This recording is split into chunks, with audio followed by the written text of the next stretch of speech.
আসসালামু আলাইকুম প্রিয় দর্শক। আমি বরাবরের মতো আবার চলে আসলাম ছোট্ট একটা এপিসোড নিয়ে আপনাদের মাঝে। আসলে অনেকদিনই প্ল্যান ছিল সিডনি থেকে সেই সুদূর মেলবোর্নে যাওয়ার জন্য, অনেক ইচ্ছে ছিল। হঠাৎ করে প্ল্যানটা ঠিক করলাম এবং প্রায় সিডনি থেকে অলমোস্ট 1000 কিলোমিটার দূরত্ব যার, তারপরে রওনা হলাম। আসলে যাবার পথে অনেকগুলো সুন্দর মুহূর্ত বা ভিডিও করতে করার মতো একটা অবস্থা হয়েছে, বাট এত ভিডিওটা আসলে অ্যাড করলে হয়তো ভিডিওটা অনেক লেন্দি হয়ে যাবে। যাই হোক, আমরা প্রায় 1000 কিলোমিটার জার্নি করার পরে আমরা মেলবোর্ন সিটিতে পৌঁছাই এবং সেখান থেকে আমরা রওনা দেই।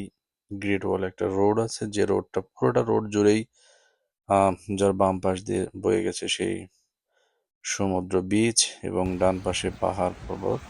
সেই বিচ মেলবোর্নে, যেটাতে অবশ্যই একটা হিন্দি গানের শুটিং হয়েছিল, তাই না? হানি সিং এর পানির পানি হানি সিং নাকি গানটা কি?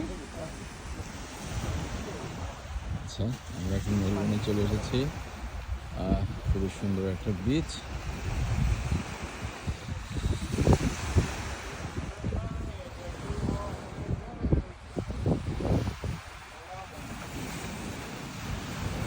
এটা অনেক বিউটিফুল একটা বিচ।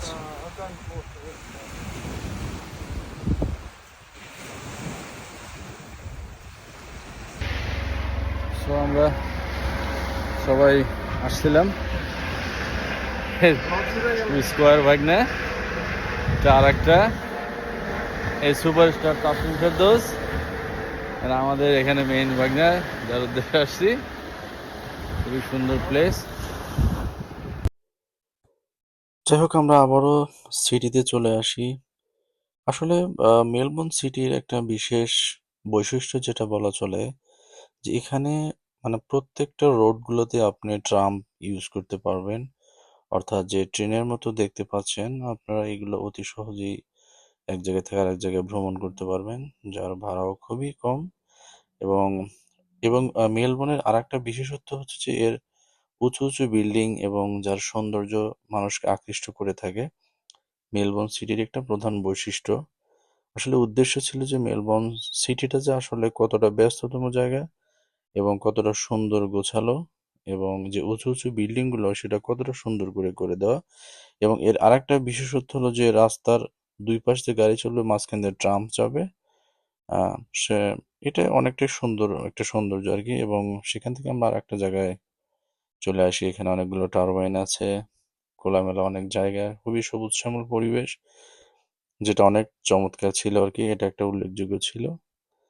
এবং আহ, সেখান থেকে আমরা আর একটা বিচে যাই, যেটা আরো অনেক মনোমুগ্ধকর পরিবেশ ছিল, অনেক মজার ছিল জার্নিটা। সারাদিন ক্লান্ত, কারণ 1000 2000 কিলোমিটার, অর্থাৎ 1000 কিলোমিটার আমরা ড্রাইভ করার পরেও সেখান থেকে আরো অলমোস্ট 500 কিলোমিটার আমাদের জার্নি করতে হয়েছে সেই কাঙ্ক্ষিত সুন্দর জায়গাটাতে যাওয়ার জন্য। আহ, যদিও বা অনেক ভালো লাগার একটা মুহূর্ত ছিল, বাট যতটাই বোরিং লাগে যখন দুই পাশ বা সৌন্দর্যটাকে দেখি, তখন আসলে সমস্ত ক্লান্তিটা দূর হয়ে যায় এবং মনের মধ্যে একটা অন্যরকম প্রশান্তি চলে আসে। যে ন্যাচারাল থেকে যে একটা আহ, অক্সিজেন, অর্থাৎ যে সুন্দর মুহূর্তটাকে উপভোগ করা যায়, সেটা সমস্ত গ্লানি দুঃখটাকে দূর করে দেয়, সমস্ত কষ্টটাকেও। যা হোক, আমাদের জার্নিটা অনেক সুন্দর ছিল এবং সমস্ত ক্রেডিট আমার ছোট ছোট ভাগ্নেরা ছিল।